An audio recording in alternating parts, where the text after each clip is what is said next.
Hi hello అందరికీ నమస్కారం అండి. Welcome to our NN classical dance channel. ఈరోజు మన వీడియోలో level 4 syllabus theory part, practical part ఏముంటుందో తెలుసుకుందాం. లాస్ట్ వీడియోలో లెవెల్ 1, లెవెల్ 2, లెవెల్ 3 చెప్పాను. ఈ వీడియోలో లెవెల్ 4 చెప్పబోతున్నాను. థియరీ పార్ట్ వచ్చేసి మొదటిగా స్వీయ, పరక్రియ, సామాన్య నాయికాస్ గురించి, అష్టవిధ నాయికాస్ గురించి అడుగుతారు. సెకండ్ క్వశ్చన్ వచ్చేసి దశావతార హస్తాస్ అడుగుతారు. దీని శ్లోకంతో పాటు దీన్ని వివరించాలి.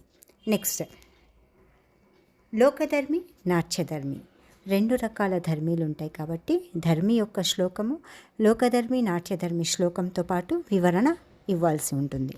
నెక్స్ట్ వచ్చేసి వీళ్ళ లైఫ్ హిస్టరీని మనం వివరించాలి. మొదటిగా క్షేత్రయ్య, రామదాస, అన్నమాచార్య, నెక్స్ట్ సుబ్రహ్మణ్య కవి, వీళ్ళ గురించి మనము హిస్టరీగా రాయాల్సి ఉంటుంది. ప్రాక్టికల్ పార్ట్కి వచ్చేస్తే దశావతార శబ్దము శ్లోకంతో సహా నేర్చుకోవాలి. నెక్స్ట్ సెకండ్ వచ్చేసి త్యాగరాజు కీర్తనల్లో ఏదైనా ఒకటి నేర్చుకోవాలి. అది జతి ఉండేది చూసుకోవాలి. ఇది పాట పాడుతూ తాళం వేస్తూ వాళ్ళకి చూపించాల్సి ఉంటుంది. థర్డ్ సాంగ్ వచ్చేసి ఎనీదరువు. ఫోర్త్ వన్ వచ్చేసి అధ్యాత్మ రామాయణ కీర్తన. నెక్స్ట్ ఫిఫ్త్ వన్ వచ్చేసి తిల్లాన.